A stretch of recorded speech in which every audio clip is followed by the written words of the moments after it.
Yang tafsir film Badai.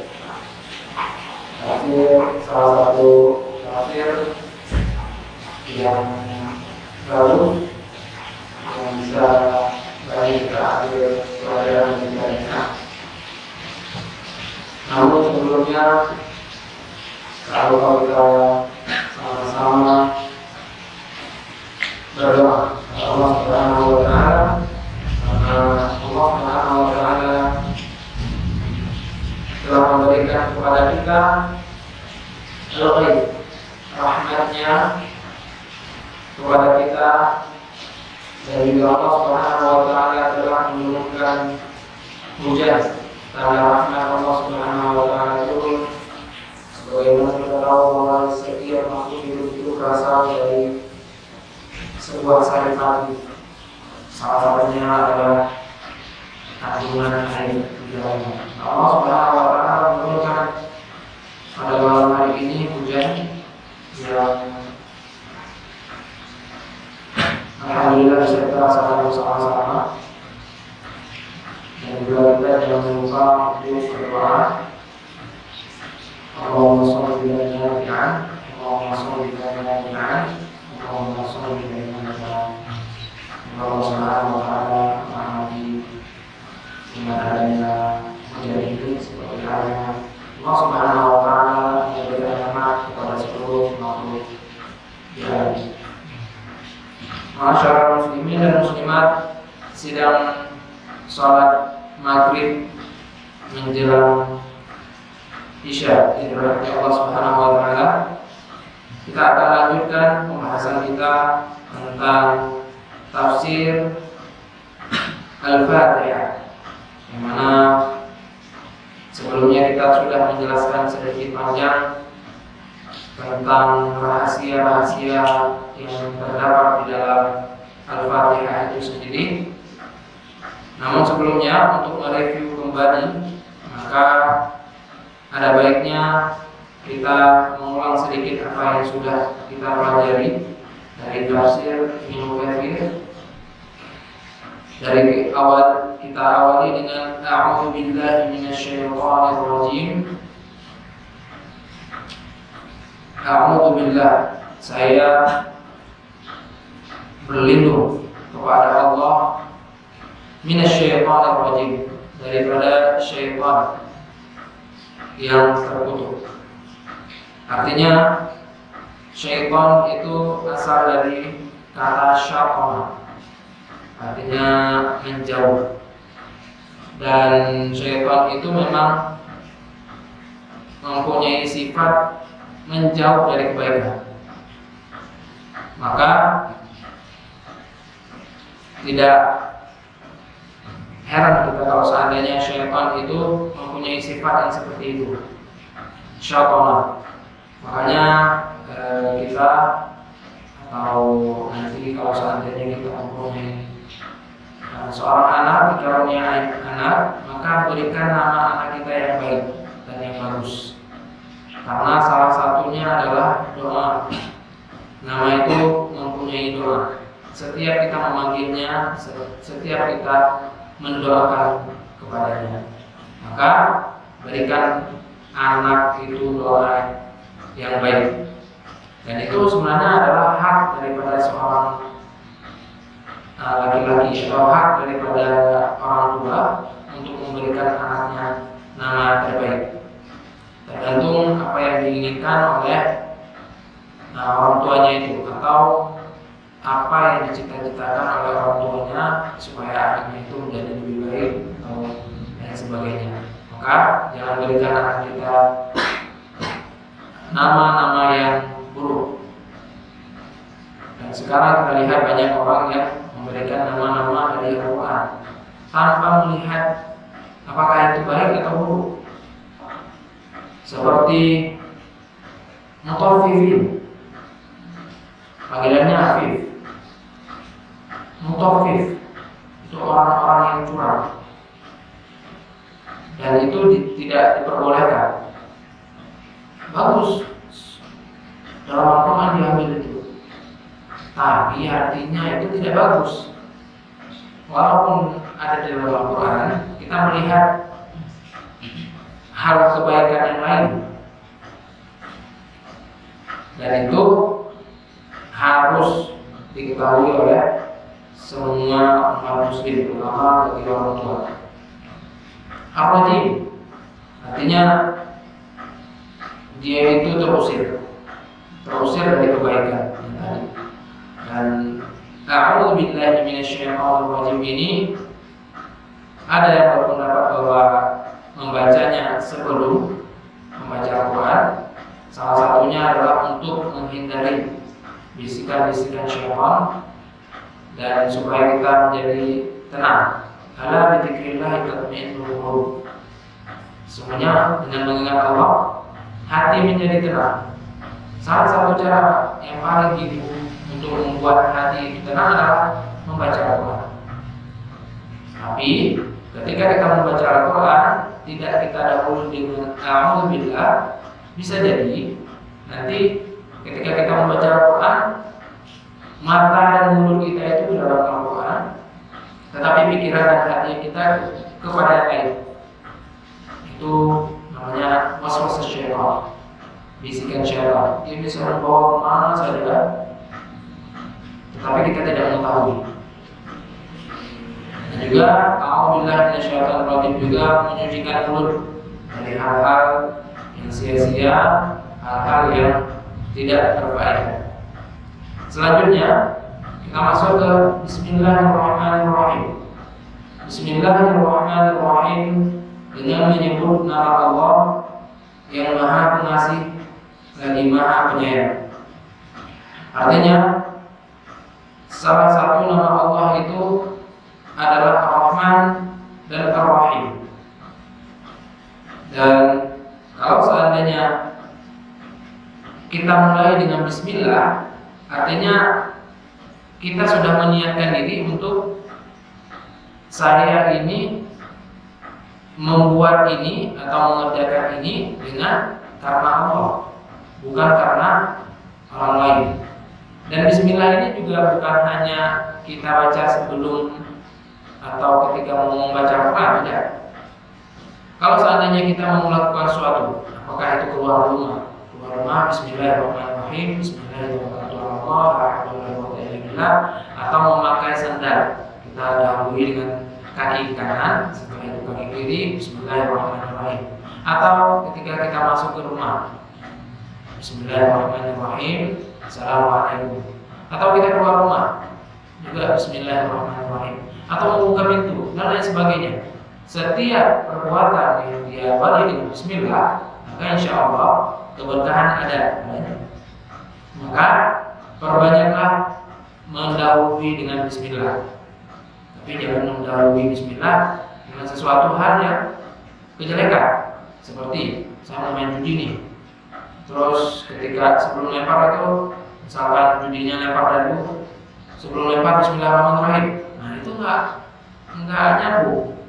Artinya kalau kebaikan dicampuri dengan keburukan, maka kebaikannya itu tidak ada lagi.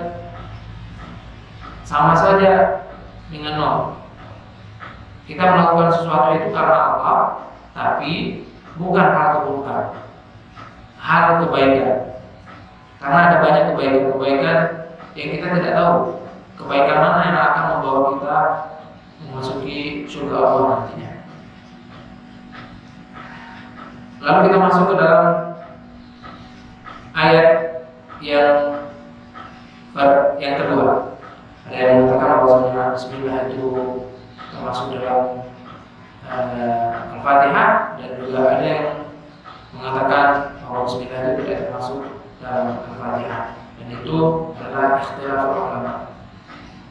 Dan kita sepakati seperti halnya rasmi yang ada di Al-Quran kita bahwa Bismillah itu masuk ke dalam Al-Fatihah. Selanjutnya Alhamdulillahirabbil alamin. Segala puji bagi Allah, Tuhan semesta alam. Rabb, kata-kata Rabb di sini adalah hanya kepada Allah. Jadi kalau seandainya kita menamakan Misalkan anak dengan Rabb harus kita idhofahkan. Itu pelajaran bahasa Arab, berarti harus kita idhofahkan dengan sesuatu. Contoh seperti halnya orang yang mengembala atau orang yang mempunyai rumah atau orang yang mengelola rumah, Rabbud Dar. Dia mengidhofahkan dengan darnya itu atau rumahnya itu. Artinya dia yang mengelola rumah atau memiliki rumah. Diidhofahkan dengan sesuatu. Tetapi kalau tidak ada diidhofahkan dengan sesuatu, maka kita tidak boleh pakai Rabb itu. Karena itu hanya untuk Allah Subhanahu wa taala. Dan juga alhamdulillah, segala puji bagi Allah itu bentuk rasa syukur kita. Rasa syukur kita pada Allah Subhanahu wa taala. Kita masih diberikan oleh Allah Subhanahu wa taala bernafas dengan tidak berbayar. Kita masih diberikan oleh Allah Subhanahu wa taala kesehatan dengan tidak ada jaminan apapun. Kita diberikan oleh Allah Subhanahu wa taala rezeki dan lain sebagainya yang Allah berikan kepada kita dengan cuma-cuma. Namun apa yang kita dapatkan? Apa yang kita lakukan dengan rasa syukur kita? Salah satunya adalah sering-seringlah untuk mensyukuri Allah Subhanahu wa taala dengan Al-Fatihah. Al-Fatihah, alhamdulillahirabbil alamin. Segala puji dan puja hanya kepada Allah Subhanahu wa taala, Rabbul alamin, pemilik alam ini. Artinya kita sekarang berada di satu alam. Satu alam yang memang manusia saja yang mengetahui alam ini. Ada alam lain. Apakah itu alam barzakh? Apakah itu alam kubur? Apakah itu alam jin? Apakah itu alam malaikat? Dan lain sebagainya. Ada banyak alam yang kita itu hanya setitik saja bagian daripada alam itu. Kalau seandainya kita diambil gambar dari atas matahari, bahkan bumi pun tidak terlihat. Bumi saja tidak terlihat, apalagi kita. Pulau saja tidak terlihat, apalagi kita, dan lain sebagainya. Maka Rabbul Alamin ini termasuk alam semuanya. Karena al-alam itu sebenarnya mufrad, jamak yang tidak mempunyai mufrad. Ada kata jamak yang tidak mempunyai mufrad. Jadi alam semuanya. Jadi rasa syukur kita itu harus dibarengi dengan rasa puja-puji kita kepada Allah Subhanahu wa taala. Makanya Al-Fatihah ini sangat besar. Kalau seandainya orang mengetahui bagaimana besarnya orang membaca Al-Fatihah itu, maka mungkin dia tidak akan lupa dan tidak akan mau putus dengan Al-Fatihah ini. Karena di dalamnya terdapat puji-pujian kepada Allah Subhanahu wa taala, di dalamnya terdapat rasa takut kita bahwasanya Allah Subhanahu wa taala itu hanya Dialah yang patut kita sembah. Rasa permohonan kita, terus rasa berserah diri kita, semuanya ada di Al-Fatihah. Maka semuanya kalau seandainya kita cermati, Al-Fatihah itu sangat besar. Bahkan orang ada yang menulis buku, kitab dan lain sebagainya. Mereka menulis buku itu berjilid-jilid, hanya membahas satu surah ini saja, Al-Fatihah. Ada yang kalau di Indonesia itu ada Samudra Al-Fatihah. Kalau di bahasa Arab itu ada banyak. Maka dengan adanya majelis-majelis seperti ini, kita bisa menambahkan rasa syukur kita kepada Allah Subhanahu wa taala dengan banyak mengingatnya. Ar-Rahmanir Rahim. Ar-Rahman nama Allah Subhanahu wa taala, Ar-Rahim juga nama Allah Subhanahu wa taala. Seperti halnya saya katakan di awal tadi, kalau seandainya kita memberikan nama, tidak boleh langsung dengan nama Allah. Rahman, Rahman, tidak boleh. Tapi kita berikan idhafahnya, Abdur Rahman. hambanya daripada Ar-Rahman, Allah Subhanahu wa taala. Dan lain sebagainya. Salah satunya itu. Jadi diidhafahkan. Jadi diidhafahkan itu kepada siapa? Nah, seperti itu. Nanti pelajarannya itu di pelajaran bahasa Arab. Ayo Rahman. Dia Ar-Rahman, cahaya daripada Ar-Rahman. Nah, masing-masing daripada itu mempunyai tujuan. Misalkan seperti dia Ar-Rahman. Dia itu artinya cahaya. Selain nur, dia juga cahaya.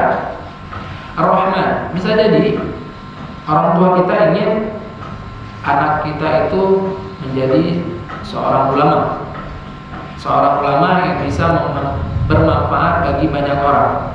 Sehingga salah satu sifatnya adalah adhiya, cahaya. Maka cahaya yang paling bagus itu adalah cahaya yang diberikan oleh Allah Subhanahu wa taala. Makanya al-alim, ulama, mereka memberikan cahaya dari Allah Subhanahu wa taala untuk dipancarkan ke dalam hati-hati manusia. Makanya mereka mendapatkan seperti sedekah ilmu. Artinya kalau seandainya dia melakukan ilmu yang disampaikan, maka pahalanya itu akan langsung ngalir terus tanpa mengurangi pahala si pembuat itu sendiri. Misalkan nih, satu orang mengatakan, besok kalau seandainya bersin haji, katakan alhamdulillah.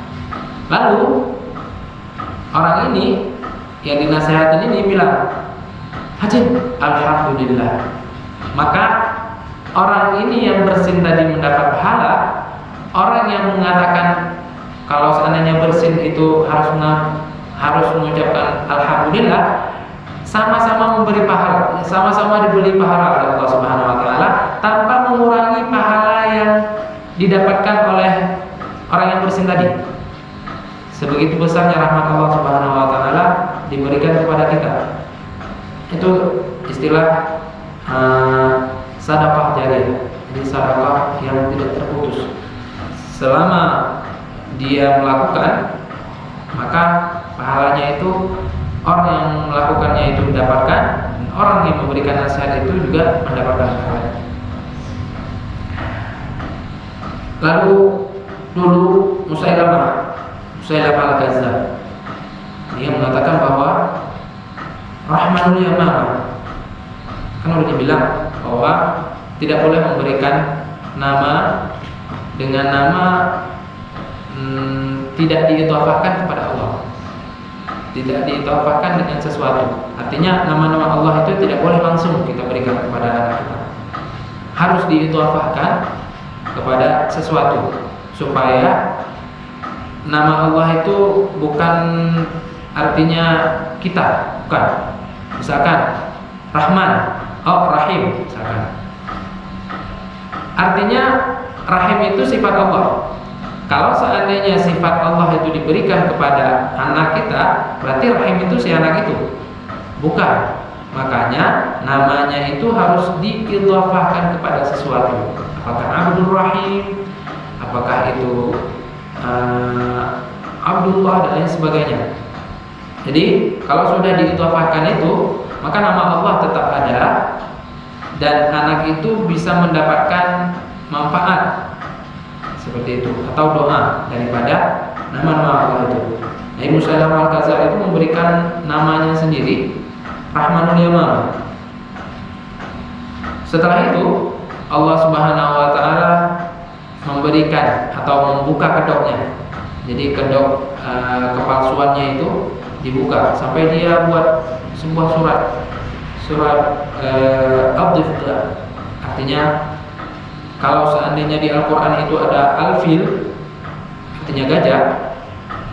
Kalau Musailamah punya ayat sendiri, Al-Difda, namanya itu artinya itu kodok. Al-Difda, Mahwa-Difda dan lain sebagainya. Jadi seakan-akan dia mengolok-olok. Setelah itu dia mengatakan Rahmanul Yamamah. mengatakan bahwasanya dia sendiri. Akhirnya terbongkar kedoknya semuanya, dicap dia sebagai Musailamah Al-Kadzdzab. Al-Kadzdzab artinya si penipu. Yang pertama itu mau memberikan nama dengan nama Allah tanpa menyifati apapun, dan akhirnya dibuka oleh Allah Subhanahu wa taala kedoknya, Al-Kadzdzab, penipu. Allah bisa saja membuka semuanya. Masyarakat muslimin, sidang salat maghrib menjelang isya yang dirahmati Allah. Selanjutnya, Maliki Yaumiddin. Maliki Yaumiddin. Malik Yaumiddin artinya raja di hari pembalasan, atau jadi Malik Yaumiddin ini adalah sebuah kinayah kalau di dalam bahasa Arab yang menunjukkan bahwasannya tidak ada raja selain Allah Subhanahu wa taala. Dan ketika itu ada beberapa qiraat yang sebelumnya sudah kita perkenalkan, qiraat asyar atau qiraat sab'ah. Ada yang membaca Maliki Yaumiddin seperti halnya mushaf Al-Qur'an biasa. Ada yang membaca Maliki Yaumiddin, ada yang membaca Milki Yaumiddin, dan semuanya itu mutawatir atau bersambung kepada sanad kepada sampai Rasulullah SAW. Dan bagi yang belum belajar tentang sanad Al-Quran, maka harus pelajari dulu sanad Al-Quran.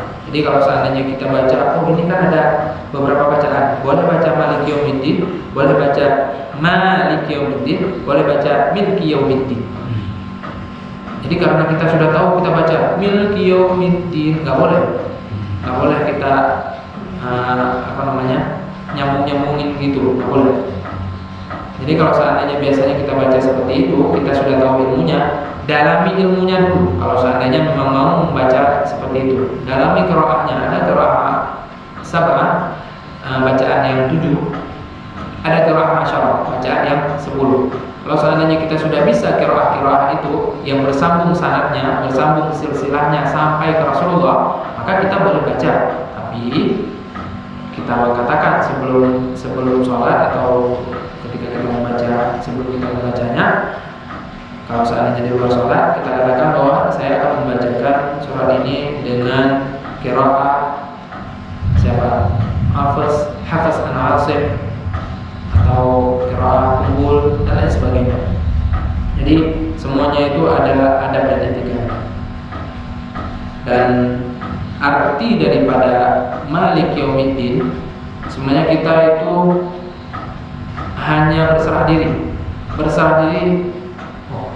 Oh, engkau aja bisa menjadi raja ketika hari akhir, apalagi ketika di dunia ini. Tidak ada raja selain raja dirimu yang menjadi raja. Jadi kalau seandainya ada raja dunia, dan raja dunia itu hanya seujung kuku manusia gitu. Tapi kerajaanmu meliputi semuanya, bahkan dunia dan akhirat.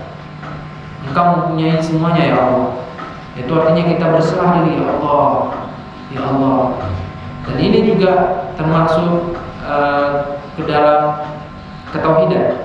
Artinya kita berserah diri bahwasanya tidak ada Allah, Engkau ya Allah yang menjadi penguasa di langit dan bumi ini, dan hanya Engkau ya Allah. Jadi kepemilikan itu hanya Allah Subhanahu wa taala, kita hanya dititipkan saja. Kalau seandainya kita mempunyai rumah yang besar, mempunyai harta yang banyak, mempunyai mobil yang bagus, itu semuanya bukan punya kita. Allah Subhanahu wa taala titipkan kepada kita. Lalu dengan harta, dengan rumah, dengan lain sebagainya yang Allah berikan kepada kita itu, apa yang sudah kita lakukan untuk Allah, atau apa yang sudah lakukan, amal apa yang sudah kita perbuat supaya kita bisa dirahmati oleh Allah.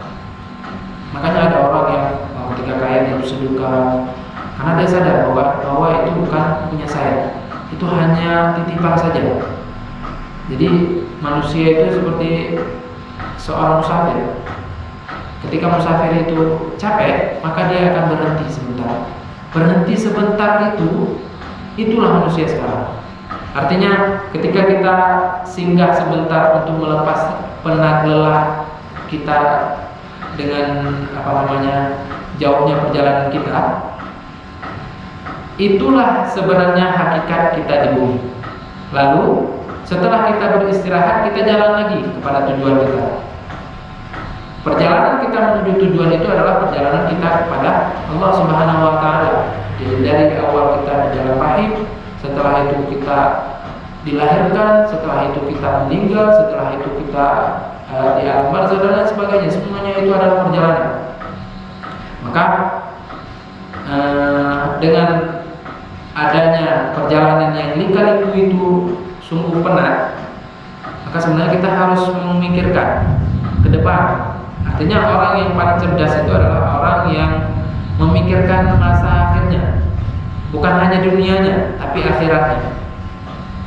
Maka penyerahan kita kepada Allah Subhanahu wa Ta'ala bentuk daripada kita bersyukur juga, dan juga kita berserah bahwa kepemilikan ini hanya kepadamu ya Allah, hanya punyamu ya Allah. Kita ini hanya abidis sabil, hanya ibnu sabil saja yang menuju kepada tujuan akhir yang kita tidak tahu. Tujuan akhir kita itu adalah apakah husnul khatimah ataupun su'ul khatimah. Allahumma hadinas shiratal mustaqim. Selanjutnya, iyyaka na'budu wa iyyaka nasta'in. Jadi tadi kita sudah sama-sama berserah diri. Ini lebih lagi. Ini malah kita, ya Allah, saya berserah padamu ya Allah. Iyyaka na'budu wa iyyaka nasta'in. Kepadamu lah ya Allah aku berserah diri. Artinya penyerahan seutuhnya. Badan ini punyamu ya Allah, jasad ini punyamu ya Allah, rumah ini punyamu ya Allah, semuanya punyamu ya Allah. Bahkan apa yang ada di aset kita itu, apakah harta, apakah tanah, apakah rumah, semuanya punyamu ya Allah. Kalau seandainya engkau ingin mengambilnya, gampang mungkin. Digoyangkan saja bumi ini hanya 1 menit, selesai. Amblas semuanya di dalam tanah, nggak ada lagi, kita nggak punya apa-apa lagi. Maka inilah penghambaan yang sebenar-benarnya menyerahkan diri. Artinya iyyaka ya Rabb, iyyaka na'budu, kepadamu ya Allah saya itu menyembah. Jadi penyembahan yang sebenar-benarnya itu iyyaka na'budu wa iyyaka nasta'in. Lalu kepadamu lah saya memohon pertolongan. Makanya ketika Adam dan Hawa itu diturunkan dari surga, mereka mengatakan bahwa sesungguhnya saya telah berbuat zalim. Inni kuntu minadh dhalimin. Artinya, ya Allah, maafkan saya. Sesungguhnya saya sudah berbuat zalim. Nabi Yunus juga seperti itu. Dia menyerahkan diri bahwasanya, ya Allah, saya sudah melakukan kesalahan. Saya telah berbuat zalim. Artinya dia mengakui dirinya bahwasanya dia itu salah. Sama seperti halnya kita mengakui kepada teman atau sahabat atau saudara, terus nggak sengaja gitu kepukul, kita minta maaf. Artinya kita bersalah. Dan ini juga penyerahan yang sebenar-benarnya penyerahan. Kalau tadi itu penghambaan kita kepada Allah, dan sekarang kita meminta pertolongan kepada Allah Subhanahu wa Ta'ala. Meminta pertolongan itu bisa jadi di dunia Allah kabulkan, bisa jadi pertolongan itu Allah berikan langsung di akhirat. Kalau Allah berikan ketika di akhirat nantinya. Jadi ketika kita berdoa, ya Allah, ya Allah, ya Allah, setiap hari, setiap malam, setiap pagi, Tapi Allah Subhanahu wa taala tidak memberikan. Bukan tidak memberikan, tetapi Allah menunda untuk kebaikan kita supaya diberikan di hari akhir. Contoh misalkan, ya Allah saya pengen kaya, ya Allah saya pengen kaya, ya Allah saya pengen kaya, setiap hari kita sholat berjamaah, kita melakukan ibadah-ibadah banyak, terus kita minta Allah Subhanahu wa taala, ya Allah berikan saya kaya, ya Allah berikan saya kaya.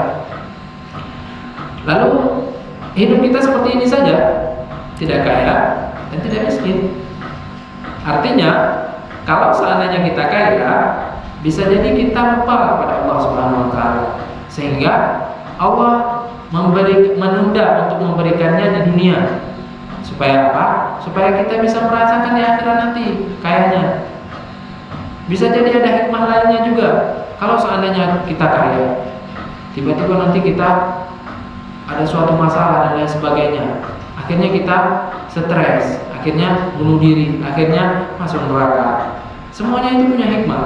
Jadi kalau seandainya kita berdoa dan Allah Subhanahu wa taala belum mengijabahkan doa kita, bisa jadi Allah Subhanahu wa taala menunda untuk kebaikan kita supaya kita bisa merasakan apa yang kita inginkan ketika di hari akhir ini. Atau Allah Subhanahu wa taala menunda dulu sampai kita butuh.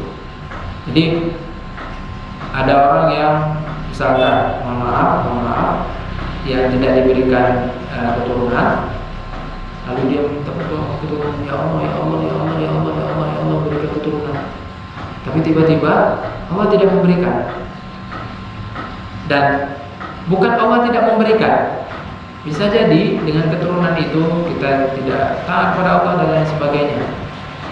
Dan bisa jadi itu ditunda untuk waktu kita bisa butuh atau kita inginkan. Jadi Allah Subhanahu wa taala menunda untuk kebaikan kita. Bisa jadi nanti 10 tahun, 20 tahun baru diberikan oleh Allah Subhanahu wa taala. Itu ada hikmahnya. Semuanya ada hikmahnya.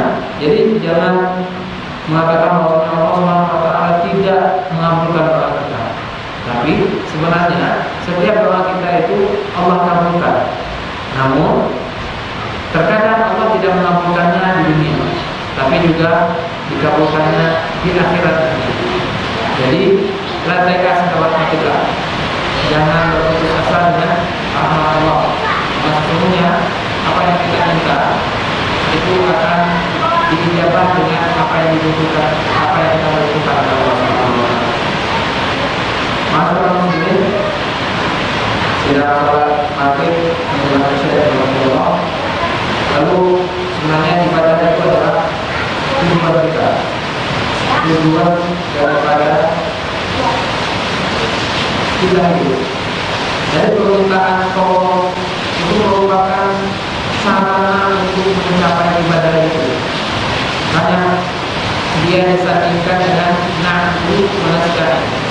Padamu kami menyembah dan padamu kami memohon pertolongan, disandingkan. Artinya tujuan kita itu adalah ibadah. Dengan meminta pertolongan, maka sarana untuk mencapai ibadah itu kita dapatkan. Karena Allah Subhanahu wa taala menjadikan keduanya itu supaya apa? Supaya kita juga peka, atau supaya kita juga sadar bahwasanya kita itu bukan siapa-siapa. Kita itu dilahirkan sama orang, nanti mati dikuburkan sama orang, semuanya sama orang. Jadi jangan sombong, jangan sombong. Kita itu butuh kepada orang lain, terutama kita butuh kepada Allah. Maka ada banyak kisah-kisah yang diceritakan oleh orang-orang ketika dia dalam hal-hal yang betul-betul tidak ada satu orang yang bisa menolongnya, hanya Allah. Allah Subhanahu wa taala menjawabkan. Kok seperti halnya banjir kita digulung sama gelombang yang ya mungkin bisa jadi kita itu digendel di dalam air itu. Tapi ketika itu kita minta kepada Allah, Ya Allah, tolong saya. Allah menjawab begini. Karena apa? Karena mungkin ya Allah, saya itu punya anak, saya itu punya istri. Kalau seandainya saya duluan menghadapkan Engkau ya Allah, maka bagaimana anak istri saya? Saya percaya kepada Allah, tapi saya punya tanggung jawab. Itu pemikiran kita di dalam hati. Dan itu banyak kisah-kisah yang terjadi. Salah satunya juga kisah-kisah ketika di Kupat silam, bisa sekali itu sering terjadi. Dan banyak orang yang tiba-tiba sadar bahwasanya dia di bawah Allah. Tidak ada yang bisa menolong ketika itu hanya Allah. Maka Allah menolong. Artinya, kalau seandainya keikhlasan yang kita tanamkan di dalam hati kita itu hanya kepada Allah Subhanahu wa Ta'ala, maka insya Allah, makanya dikatakan jangan berputus asa, karena Allah Subhanahu wa Ta'ala mendengar. Allah Subhanahu wa Ta'ala malah lebih dekat dengan kita. Jangan takut, Allah Subhanahu wa Ta'ala mendengar. Dimanapun kita berada, Allah mendengar. Iyyaka na'budu wa iyyaka nasta'in. Selanjutnya, ihdinas shiratal mustaqim. Artinya, kalau tadi kita sudah menyerahkan diri, sekarang kita berdoa. Ya Allah, ihdina. Artinya kita. Ihdina itu kami. Ya Allah, berikan hidayah kepada kami. Tunjukkanlah jalan kebaikan-Mu. Ihdina. Kalau seandainya kita merujuk kepada ayat-ayat sebelumnya, itu kita seperti mengatakan bahwasannya kita yang betul. Tapi di dalam ayat ini kita meminta untuk diri kita dan orang-orang di sekitar kita. Ihdinas shiratal mustaqim. Makanya ketika ini mungkin salah satu doa ya. Ini bisa dipraktekkan. Kalau seandainya kita ingin orang-orang di sekitar kita itu baik, maka ketika mereka salaman kepada kita, maka berikan doa kepada Allahumma ini, atau Allah dan lain sebagainya, atau dengan bahasa kita, dengan bahasa Indonesia, semua kita, ya Allah beri hidayah. Ada anak kecil saling kepada kita, ya Allah beri hidayah. Artinya kalau seandainya kita berdoa kepada orang lain, doanya itu balik kepada kita. Dia itu seperti cermin. Jadi cermin ketika kita menghadap ke dia, cermin itu memberikan bayangan kita lagi, saling timbal balik. Doa seperti itu. Kalau seandainya kita berdoa kepada orang lain, kepada Allah Subhanahu wa Ta'ala untuk orang lain, maka doanya itu juga nyambut kita. Kalau kita doanya bagus, maka doanya itu juga bantu kepada kita. Bagus. Tapi seandainya doanya itu jelek, maka doa yang kejelekan itu juga balik ke kita juga. Baik. Sebelumnya tadi ada memuji Allah Subhanahu wa Ta'ala. Bismillah, alhamdulillah, syukur ibadah kepada Allah. Setelah itu permohonan dan kebutuhan kita. Setelah itu memohon juga untuk orang-orang di sekitar kita. Artinya siapa yang mendengar kita, siapa yang mendengar yang kita bacakan, kita memohon. Ihdinas shiratal mustaqim. Salah satu shiratal mustaqim adalah para ulama mengatakan bahwasanya shiratal mustaqim itu adalah Islam. Jadi agama Islam itu adalah jembatan untuk menuju kepada Allah Subhanahu wa Ta'ala terbaik. Dan tidak ada jembatan yang lain yang paling baik selain Islam. Hanya dikatakan inna dina 'indallahi al-Islam. Ini agama yang paling tinggi oleh Allah Subhanahu wa Ta'ala hanya Islam.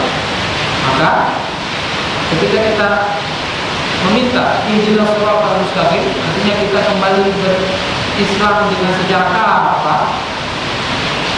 Artinya kita meminta kepada orang lain juga kita sendiri, seperti yang saya katakan tadi. Dan kita ingin bukan hanya Islam yang abal-abal kalau dalam bahasa kita sekarang, Islam yang memang betul-betul bisa memberikan manfaat kepada orang lain. Islam yang memang betul-betul ingin memberikan sesuatu kebaikan untuk orang lain. Islam yang memang rahmatan lil alamin, Tuhannya yang dibawakan oleh Rasulullah SAW. Dan ini juga salah satu doa yang paling bagus, karena hidayah itu bukan hidayah itu sebenarnya dia itu dari Allah. Jadi kalau seandainya kita memohon hidayah, ya Allah berikan saya hidayah, ya Allah berikan saya hidayah, artinya kita mau hidayah itu sampai ke kita. Dan artinya ihdinas siratal mustaqim, hidayah itu bukan hanya ditunggu, tetapi juga disambut. Seperti hanya pemain bola, kita nggak boleh menunggu bola datang ke kita, tapi kita nyambut bolanya. Apakah kita nyambut dari lawan atau nyambut dari teman sesama pemain bola kita. Seperti itulah sebenarnya siratal mustaqim. Dan ayat yang terakhir, siratal ladzina an'amta 'alaihim, yaitu jalan alladzina an'amta 'alaihim, yang mana telah engkau berikan nikmat kepadanya. Sudah dikatakan bahwa siratal mustaqim itu yang bagaimana sih? Yaitu jalan orang-orang yang telah engkau beri nikmat, bukan hanya nikmat di dunia, tapi juga nikmat di akhirat. An'amta 'alaihim ghairil maghdubi 'alaihim, bukan bagian dari orang-orang yang engkau murkai. Ghair maghdubi 'alaihim, bukan orang-orang yang engkau murkai atau berpaling. Jadi mufassir atau para mufassir yang menafsirkan ayat atau ulama yang menafsirkan ayat itu mengatakan bahwa al-maghdubi 'alaihim itu adalah orang yang mengetahui kebenaran tapi dia berpaling pada kebenaran itu. Mereka itu adalah orang Yahudi. Mereka tahu bahwa agama yang paling bagus itu adalah agama Islam, tapi mereka nggak mau ngikutin kita, nggak mau. Makanya ada sebuah kisah B.J. Habibie dengan dengan orang Yahudi itu. B.J. Habibie, presiden kita itu, ketika masih belajar di luar negeri, jadi beliau itu dikalahkan dengan orang Yahudi.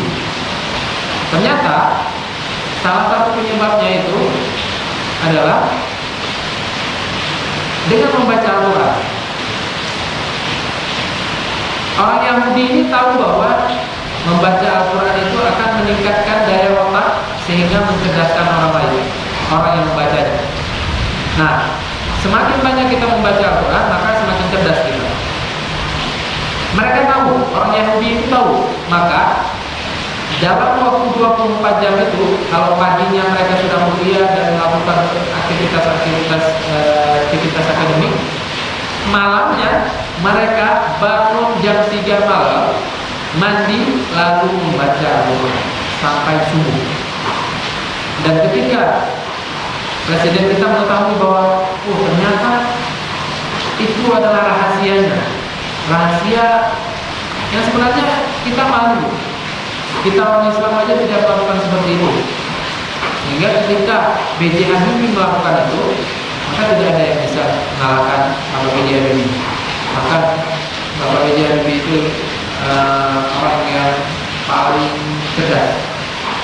Dia bisa mengetahui bagaimana keretakan dari pesawat itu sendiri. Maka dijuluki Mr. Crack. Orang Yahudi itu tahu bahwa Al-Quran itu adalah petunjuk. Mereka membaca, tapi mereka tidak mau mengimani. Maka dikatakan al-maghdubi 'alaihim di sini. Para mufassir mengatakan bahwasanya al-maghdubi 'alaihim adalah para orang Yahudi, al-Yahud. Waladhdallin,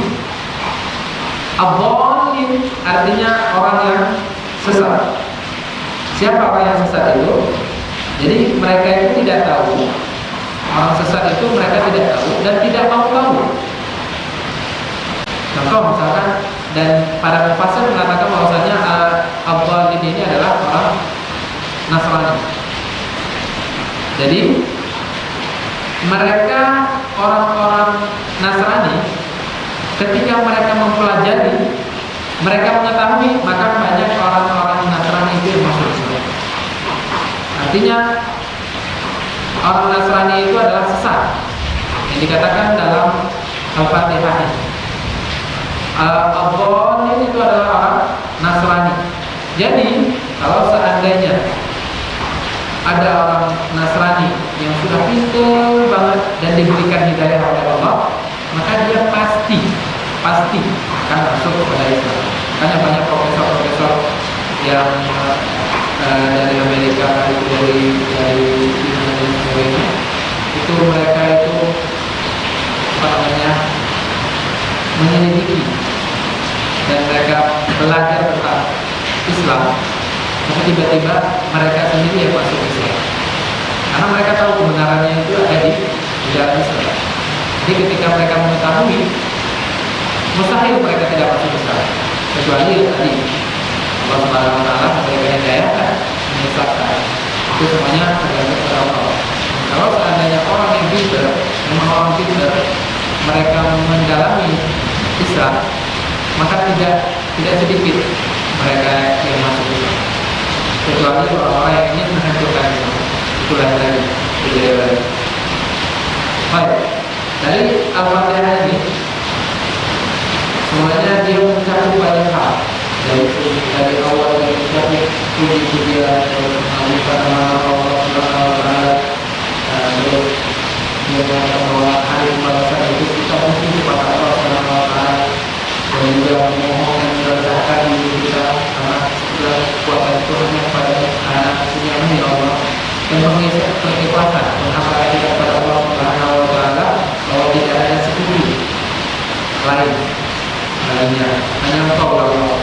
Dan kita memohon kepada Allah Subhanahu wa taala untuk dibukakan pintu atau dibukakan jalan yang lurus, itu jalan orang-orang yang berbuat kebaikan. Dan ketika dibacakan Al-Fatihah ini, maka disunahkan untuk membaca amin,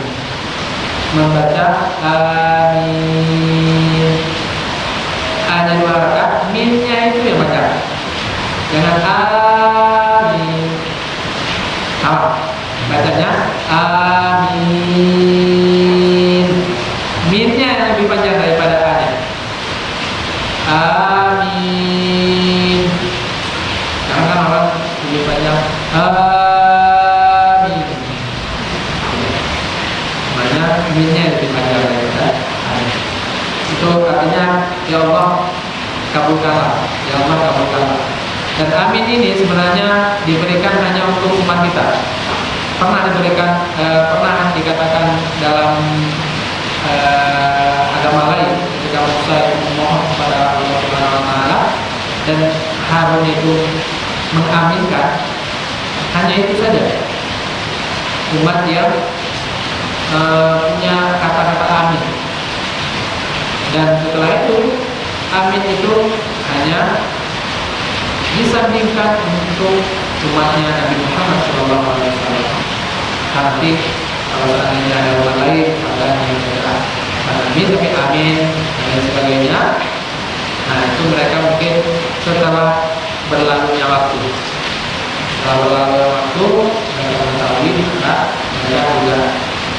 Tapi sesungguhnya kalau dalam mufassir, orang-orang yang menafsirkan, semuanya mengatakan bahwa amin itu adalah kalimat untukmu, untuk umatmu ya Muhammad, supaya apa? Supaya Allah ijabah, dengan salah satunya dengan Al-Fatihah.